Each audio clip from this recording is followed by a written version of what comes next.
At this time, we're going to begin the service here in our chapel for Mr. Jack Irwin Horn. As we begin the service, I would ask if any of you might have a cell phone or any other noise-making device, please turn them off at this time. Officiating the service here today is Rabbi Nancy Landsman.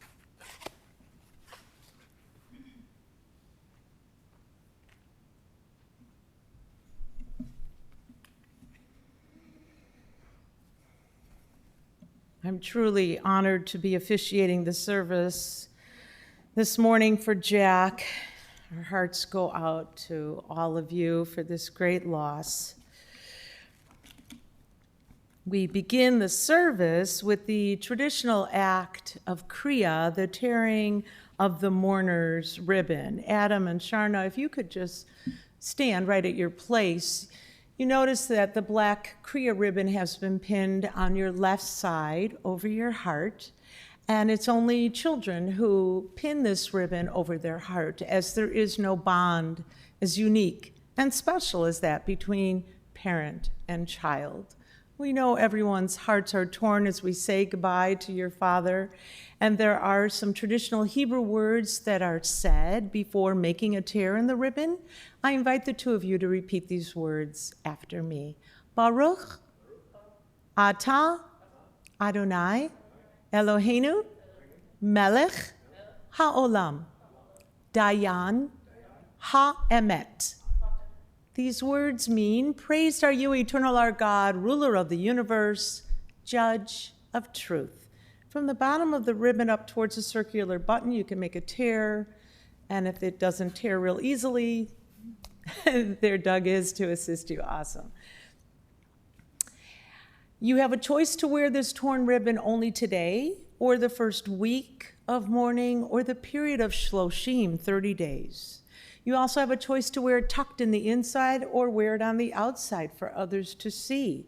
If you choose to wear the Kriya ribbon on the outside and people see you wearing this torn ribbon, hopefully they will understand that you are in a period of mourning and they'll have compassion on you. Please be seated.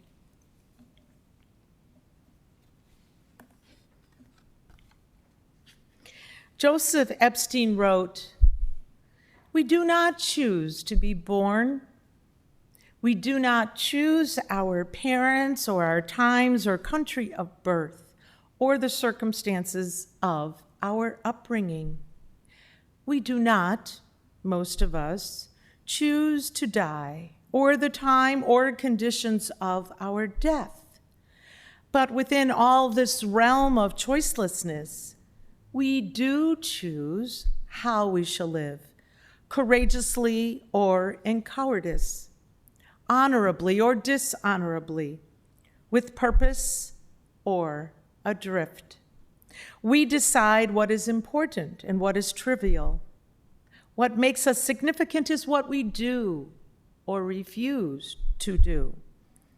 We decide and we choose, and so we give definition to our lives."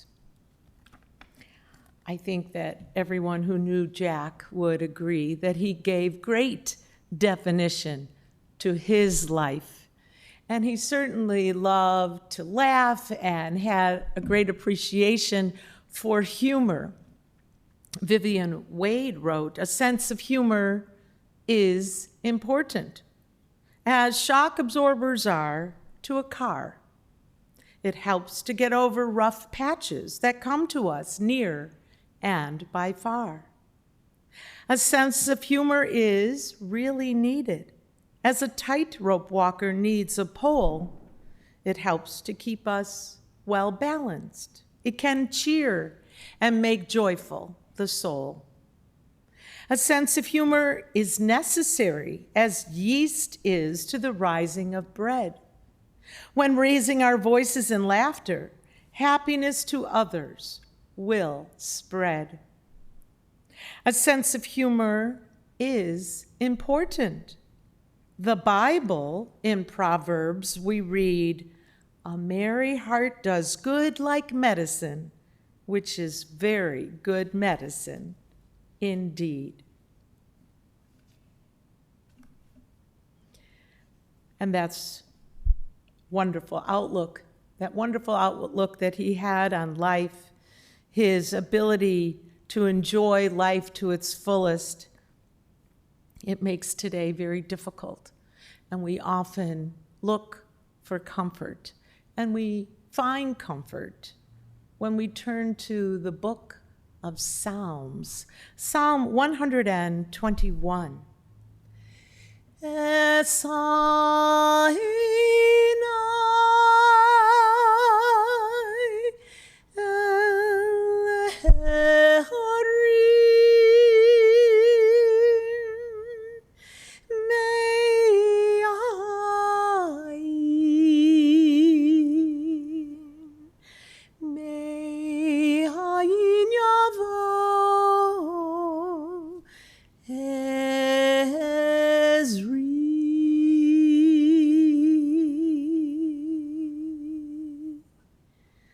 I will lift up mine eyes unto the mountains.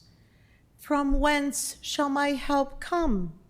My help cometh from the Lord, who made heaven and earth. He will not suffer thy foot to be moved. He that keepeth thee will not slumber. Behold, he that keepeth Israel doth neither slumber nor sleep. In your service folders, you find the 23rd Psalm, a psalm that I think speaks to all of us, regardless of our faith or tradition. So I'd like to invite all of you to join with me in reciting the 23rd Psalm. The Lord is my shepherd, I shall not want. He maketh me to lie down in green pastures. He leadeth me beside the still waters. He restoreth my soul. He leadeth me in the paths of righteousness for his name's sake. Yea, though I walk through the valley of the shadow of death, I will fear no evil, for thou art with me. Thy rod and thy staff, they comfort me. Thou preparest a table before me in the presence of mine enemies. Thou anointest my head with oil. My cup runneth over. Surely goodness and mercy shall follow me all the days of my life, and I will dwell in the house of the Lord forever. The author of the following is unknown.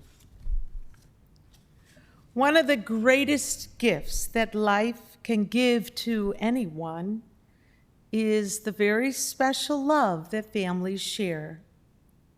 As years go by, it's good to know that there will always be certain people in our lives who care. For there are countless things that only families have in common, and memories that no one else can make. And these precious ties that bind a family together are bonds that time and distance cannot break. How fortunate we are when we have relatives to love us. It makes the world a happy place to be. Few gifts in life will last as long or touch the heart as deeply as the very special gift of family. It is my honor to call upon Anna to offer some remarks.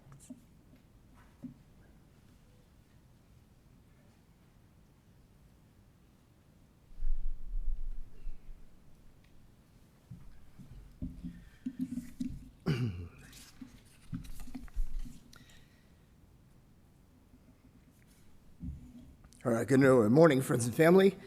Unfortunately, I did not inherit his same ability to make everyone laugh, so this may be a little more serious. I apologize. I'll do the best I can. But thanks for joining me and my sister today, whether here in Chicago or somewhere else in the world via live stream, to take a little time to remember our father, Jack. I'd like to start by saying thank you to Rabbi Landsman and the team here at Chicago Jewish Funerals for making this process about as smooth as it possibly could be, as this was unexpected.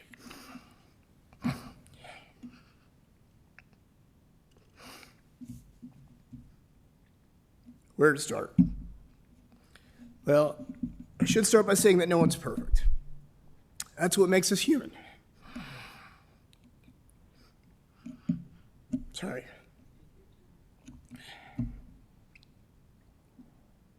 We live and we learn, some faster than others. My father's always said that a parent should raise their kids to be better than themselves. He wanted me and my sister to be smarter, more educated, and more successful than him. But he had some serious accomplishments which set that bar pretty high. Despite being dyslexic, he graduated from the top accounting college in the U.S., the University of Illinois Urbana-Champaign, eventually opening his own successful accounting practice in California and working as a CPA for 47 years. He worked very hard to provide for our family. During tax season, he would often emerge only for food and sleep. I learned early on from him what it meant to have a solid work ethic and to work hard for what I want in life. We were fortunate to live in a very affluent area, and he provided for our family the best he could. But he was humble and never forgot the jobs which he held, which led up to where he ended up.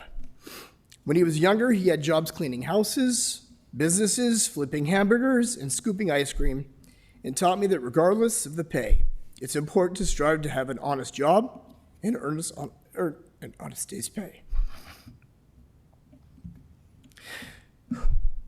In fact, he gave me my first two jobs. First one was cleaning his office. He taught me the importance of attention to detail with cleaning, to take pride in doing the best I could. As I got older, he decided I was ready for a new job in his office, and he taught me how to assemble tax returns. We became a great team, and it also gave me the opportunity to spend more time with him during tax season.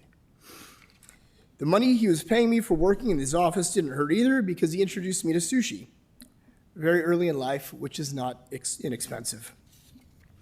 Within the last few years, we started to speak with one another a little bit more. Some of the conversations were just to say hello, others to work through challenges life was presenting. Every time we spoke on the phone, he would tell me how proud he was of me and what I'd become.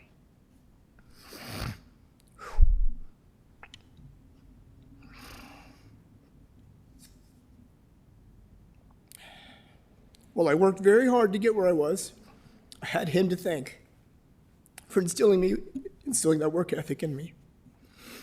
It was a work ethic that he possessed.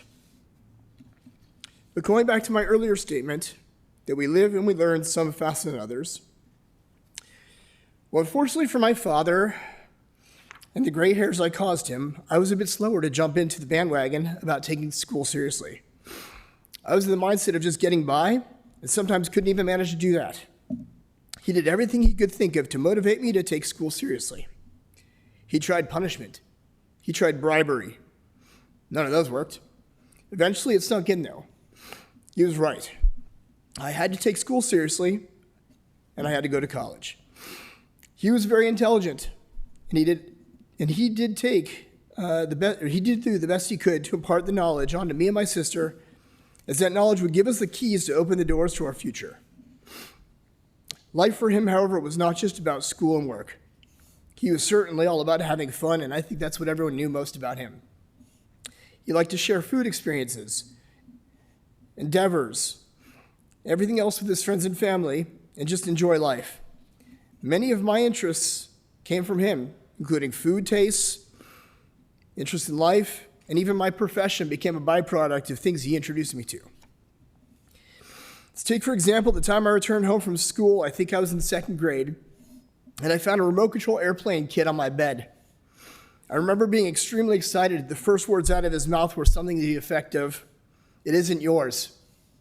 You were the excuse for me to buy it, but you can learn to fly it with me."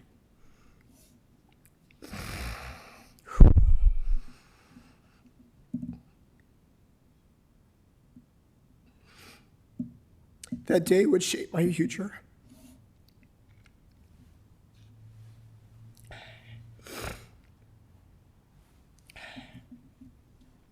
Because he meant what he said. He built that plane, and we both took remote control flying lessons. Flying remote control airplanes became a weekly event for us. He would wake me up on weekends, we would load the car, and the first stop would inevitably be a donut shop.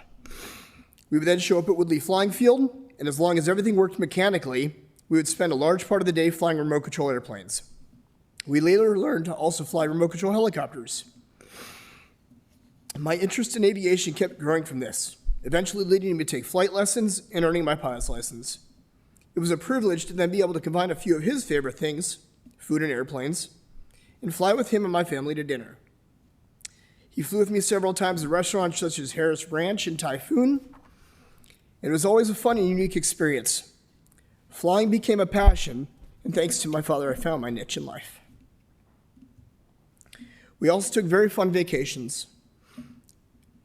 In the winters, my father and I took winter ski trips to Colorado. The trips would start with us taking ski lessons, and the last day of each trip would be just an entire day of the two of us skiing together. In summers, our whole family would take vacations to Hawaii or here to Chicago. Years later, my father decided it'd be fun to go camping and whitewater rafting. So we went to the Kern County and tried inflatable kayaking on the Kern River in California several times. I think his favorite part of that trip was me getting dunked in the water and getting plucked out of the rivers, barely being able to breathe. They got a great photo of me one day with that. I said, please don't get it. He's like, that's my favorite photo. And sure enough, we had to get it. However, the most epic whitewater rafting trip we ever took was a 3-day trip, 2 nights down the Tuolumne River in California, where after each day of rafting, we would camp by the side of the river. We were told the only ways in and out were rafting, hiking, and a helicopter. So we had to start and end that trip together one way or another. At the very end, though, we would conquer a Class 5 rapid, and we did that. We regularly attended Raiders games, as he was a huge fan.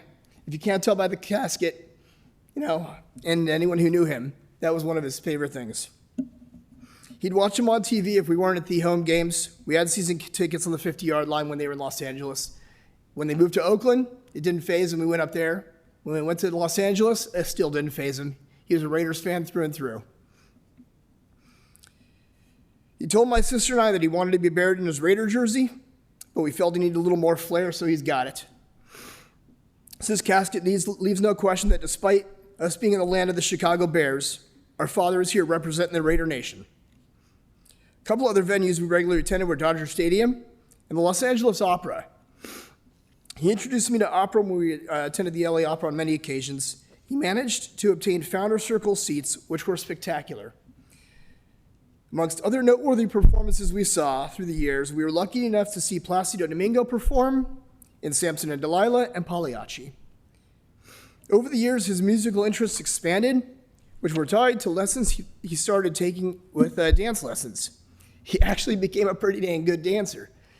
He sent me some photos, and he was really at home on the dance floor. It was absolutely incredible. I'm sure this will come as no surprise, but he loved food. Sweets, steaks, sushi, put in front of him, he was going to eat it. He loved it. He knew all the great places to go out to eat, but he was also amazingly accomplished as a home chef and grill master. The excitement in his voice when he absolutely nailed another perfect dish was priceless.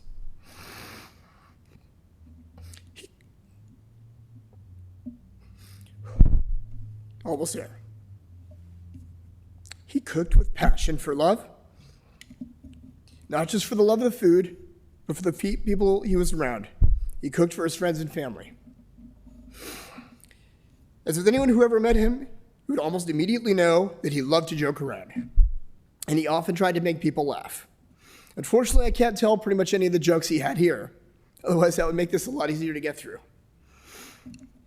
He had some that were hilarious, and some dad jokes that would just make your eyes roll.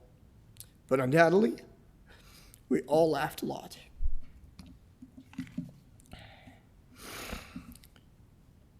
The last thing I want to bring up was what really mattered to him. Above all else, family. While things like his job, hobbies, interests, and jokes did a lot to define him and who he was, and what everyone else outside our family saw, the love he had for me and my sister was second to only maybe one, his granddaughter, Megan.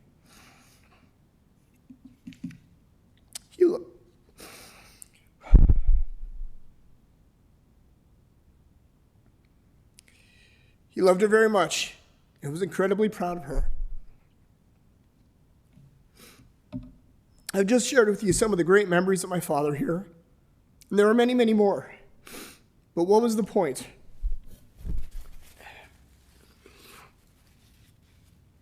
The point was to share with you, and for his soul and body, which are here right now, that no matter the differences we had,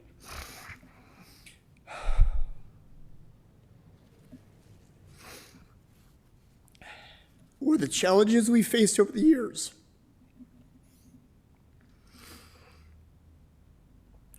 he was a phenomenal father to me and my sister. And we were lucky to have a father who loved us as much as he did.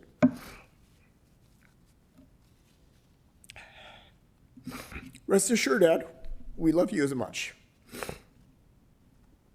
You may be gone in body, but I promise you that the wonderful memories and laughter we shared, the never-ending one-liners, the stories, and the important lessons you taught us will never be forgotten.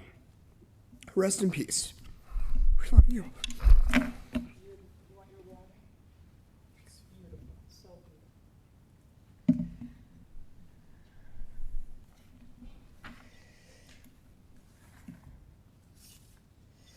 Many times as a rabbi, we're asked to be the mouthpiece for others. And I am honored to be the mouthpiece for you, Sharna, and what you have written also from your heart, just like we heard from Adam. I share with you now Sharna's words and memories. As I sat down to write this, I wondered what to say. I say this because my whole life I've had a father who has been there to support me and pick me up when I have fallen down since I was a baby. Some call me a daddy's girl, and I would have to say that is true. I got away with a lot as a kid because of it. I am the woman I am today because he forced me to get up when I have fallen down. I say this because I was not first in line to graduate college, as my high school teachers would have thought, but my father had a rule. You are going to college. Where? That was more of an ongoing debate until I got him to agree to out of state and away from home. Life was easier for me than my father growing up because he was able to see at a young age that I had a learning disability. He spent what would have cost about $15,000 to get me tested and documentation that would follow me through college. One could say I have reached one of the top positions in my field because of him. I would yell and argue with my parents around homework because it was hard. It was too hard. So I would say, I don't like it. My father knew that if I said I don't like it and I found it difficult, I was not getting away without doing whatever it was. I learned persistence, determination, and never to accept no as a statement to stop me from succeeding at any area of my life. I played sports in my youth, and that is where I excelled. That is where we bonded the most as a kid, or Saturday nights with Chinese food and 2 movies. I would routinely fall asleep during the first movie and would hear, "Sharna, are you asleep?" Sometimes that would wake me up, and I would say, "No, but yes." I slept through most of the movies. When I was younger, he would carry me up to my room. He spent some time in my room, especially around the earthquake, as I was too scared to sleep on my own. This then became the great plot towards my mother to get me a dog. We got the dog, but she chose to sleep with my parents. My dad thought a dog would be a great friend as I struggled in my youth. My dad was a dad's dad, meaning That was his greatest accomplishment, he said this year. The fact that my brother and I have been succeeding in our careers due to the work ethic instilled in us meant everything. None of us are perfect, so stones thrown at anyone should be toward their own glass houses. My father was a flawed man, but he did the best he could with what he knew after growing up the way he did. My father had to be taught how to love his children by my mother, because that is not something he experienced. He put his foot down and ensured that I had the tutors, resources, and schooling to be successful. The fact that I grew up in a loving house with parents who loved their children and showed up when they needed them to show up meant the world. Living in a world without my father is like walking in Arizona in July without shoes. Painful, with a journey that's unknown. I know that he wanted us to experience a life different than he did, and he's succeeded.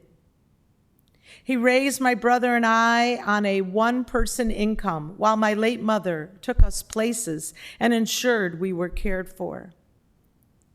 My dad told me his biggest regret in life was what happened with my mother.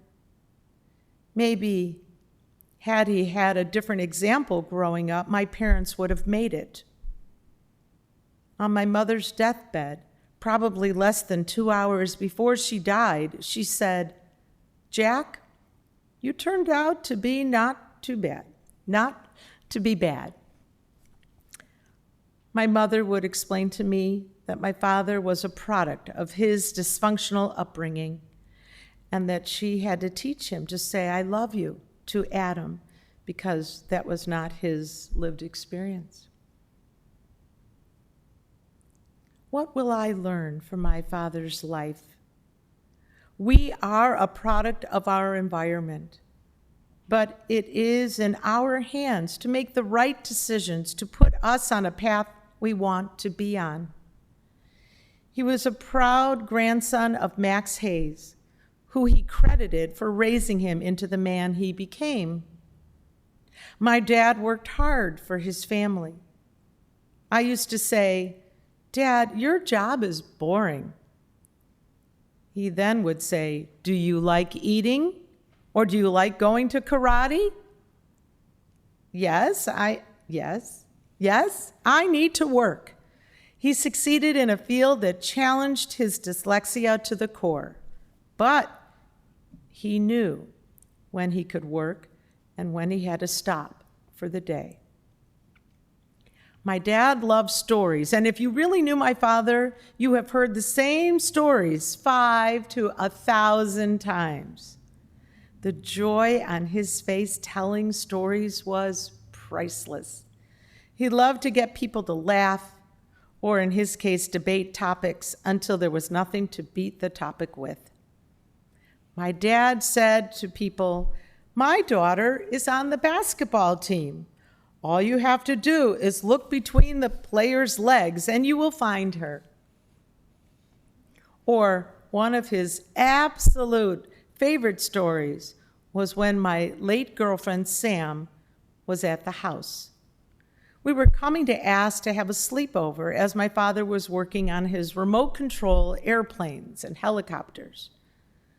The finger had slipped on the saw and he cut his finger. He said he lost his tendon, and apparently I got on the floor to look for it. Or the morning donuts before school at Winchill's Donuts. The countless times I spilled my drink on the table and he would say, "Your mother would get so upset." The day we switched seats at the dinner table and did not let him at his seat. I remember as a small child waking up to see my dad watching The Twilight Zone or Star Trek. Or last year, when we went to the Raiders game and he said this is the best stadium he had ever been to. I treated him to front row seats at the Big Apple, which was a blast. And on the way home, I asked to go to the Mob Museum because I love true crime. We both had a blast together. This is a hard loss because I am a lot like my father, a fighter and determined to succeed regardless of what others think I can do. I am impatient and have ADHD, but his ADHD, I would say he had the attention span of a peanut. I could not keep his attention at the table because he was always thinking of something. I am the same. Notorious for being a squirrel, and my most challenging quality is impulsivity. We were two peas in a pod. My mom said that the both of us would drive her crazy. He was not the guy I could vent to about a girl's situation, but he was a guy that I traveled a lot with. My 40th birthday was the last time to Mexico. I am grateful for the memories I have because, like that of my mother, I am never truly alone. Living in a world without one's parents is lonely. A success at work, a new girlfriend, a win in a sport I am playing, I will never get to tell them. A hard day, I can never turn to my parents for a hug or to cry. They both would remind me that when both of them are gone, all I will have is my brother. He was the old man to me, always ancient but fun, a grown child who liked to have fun, the parent you never wanted upset, the dad who I could get to say yes to practically anything as a child. He loved fine dining, hence my brother calling him the fat man. I have eaten better than most Americans due to his love of dining. I have gone to operas, plays, and sporting events. He was not a things guy, but he liked a good experience, which he worked hard for when we were kids. When the Raiders were on, do not bother him. He was notorious for sparking heated debates around politics. But the one story he kept telling since my mom died was that day, the day after my soccer game, where I was starving and beat my brother at a yellowtail eating competition. I am going to miss my father for a million reasons. My parents raised me right, and I love spending time with them. He was an amazing cook, so living together was better than dining at Gordon Ramsay's restaurants, and we would have eaten at them. Karma, his buddy, is going to miss him. She stayed with him until I had to pry her away from him after he passed. He loved our dog. They had nightly snuggle time, and when I went to work, she would go in and sleep with him. She gave him some purpose as his career was slowly coming to an end. I now wish my father had told that last story for the 50th time, or I had given him a hug the last night I saw him in my room. My hope is that each day my parents can look down and be proud of me and who I have become. They were the most important people I will ever have had in my life, and I will never forget them. I am grateful my mother met my father because between her and my maternal grandparents, he found parents that loved him and treated him right. To end this on a funny note, which was my father, my Nana Sally would say that my father looked good in brown. Rest in peace, old man, and behave up there. Thank you all for coming out. My father had a big personality, and no one forgets him ever. So when you are enjoying a good meal, listening to opera, or the psychedelic music of the 60s and 70s, watching a Raiders game, or playing with your dog, think of him as he would want you to. I imagine he is now a young, strapping man with his Jew fro playing backgammon with his grandfather. That was his favorite person who he credits his success to.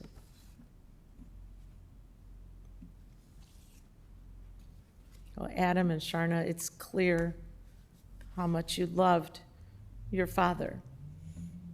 And now you have each other with all the memories you both share and your own individual memories. You shared with me just a few additional memories that I'll share with those of you here and those of you joining us remotely. Jack was a loving son to Dolores and the late Bruce. Having a father die young was very hard. He was just so grateful to have his papa, to be such a role model for him. And having been blessed with Erica to join with Adam and to have a granddaughter, Megan, you all brought him so much joy. Having a good education was something so important for his children. He really instilled that value in both of you. And he was so incredibly proud of both of you. In his youth, Jack played hockey and he wrestled. He loved to go skiing, Adam, with you to Vail or Aspen. Every year, you guys skied for years. Cooking for you, baking for you. You mentioned the beef Wellington, right? Along with the sushi and the shish kebab and the fingerprint cookies. You're always going to remember these. And I hope when you make these recipes, if you have them, that you'll always have loving thoughts of your dad. Jack loved to be the life of the party. He really tried his best to make people laugh. And he was this big kid at heart.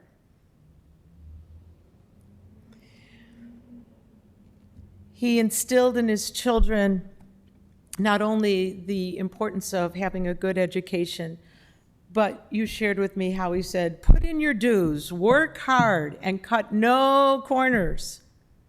And you'd often hear him say, two quotes, time waits for no man, and the only constant is change. Your life is forever changed now that both your parents are gone. But you have memories, and I encourage you to document all your memories in a variety of ways, as technology is always changing.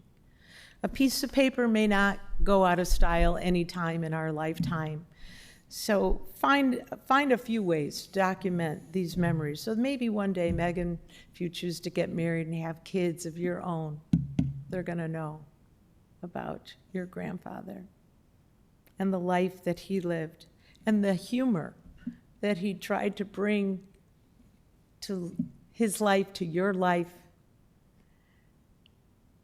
His time on earth was cut short, but you know, some of us think 71 is young. A lot of people get to live to 100 or close to it. We have to treasure every single day that we're given because we never know when our time will come. So be sure to say I love you to those you love, and to use Jack's life as a role model to how to live your life with joy, with humor, and with love. Zecher Tzadik Livracha, the memory of the righteous is forever a blessing. And to that we say, Amen. Helen Lowry Marshall wrote, I'd like the memory of me to be a happy one, I'd like to leave an afterglow of smiles when life is done. I'd like to leave an echo whispering softly down the ways of happy times and laughing times and bright and sunny days. I'd like the tears of those who grieve to dry before the sun of happy memories that I leave behind when my life is done.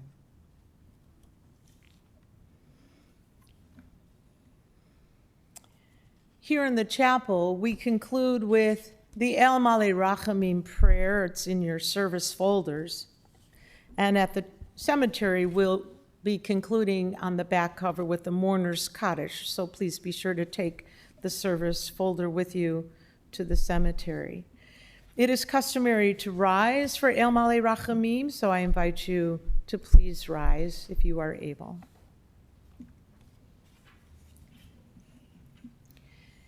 El Male Rachamim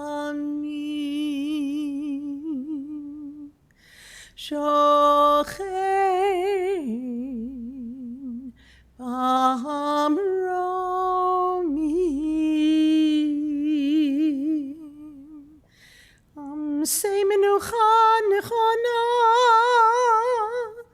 Tachat Kanfei Hashchina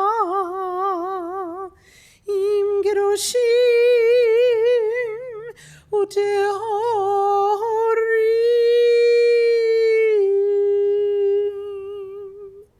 Ki Zohar Harakia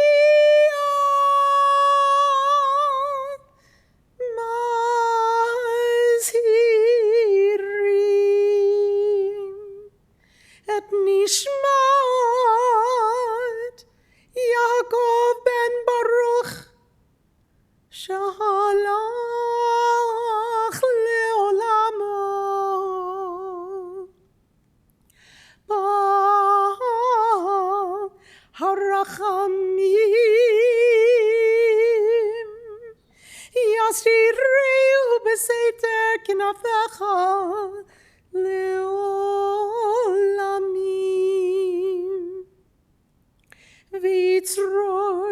Bitzror HaChayim Et Nishmato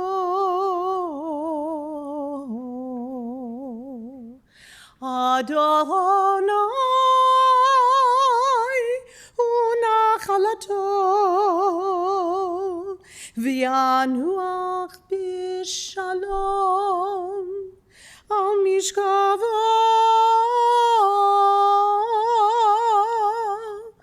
V'nomar Amen.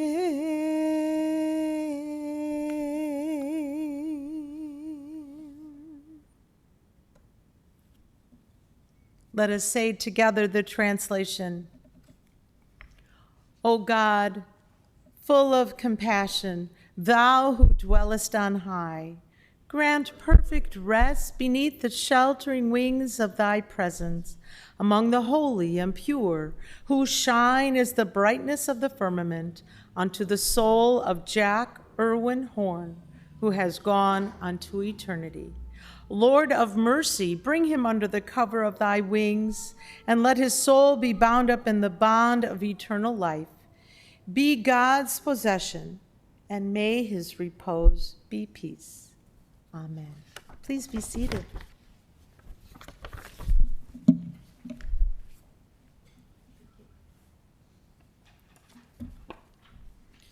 This concludes the service here in our chapel. The interment will take place immediately at the family's plots at Menorah Gardens Cemetery, 2630 South 17th Avenue in Broadview. Following the interment today, the family invites you to join them at Lou Malnati's in Lincolnwood. That information's on the inside portion of the funeral service folder you should have received. If you did not receive one, we have them available. Also ask you to please take note, as well as those online. The family has asked that contributions in Mr. Horn's name be made to the National Jewish Health. That information's on your service folder. For those watching online, that information is on the website you are currently on. For those of you going in procession with the family that will form the procession in our parking lot, please make sure you have your headlights on and your flashing hazard lights on. For an additional measure of safety, our staff will be placing magnetic flags on the vehicles throughout the procession. For a period of time today, we will be traveling on the highway. The hearse will be the first car. I'll be in the last car. We'll be traveling at a speed that invites people not to stay in the procession, but just let people merge in and merge out. Unfortunately, there's very little respect for processions anymore. This does conclude the service here in the chapel. Want to thank those watching the service online and let you know the interment service will not be broadcast. At this time, I would ask everyone to please rise as Mr. Horn and his family and Rabbi are escorted from the chapel. Thank you.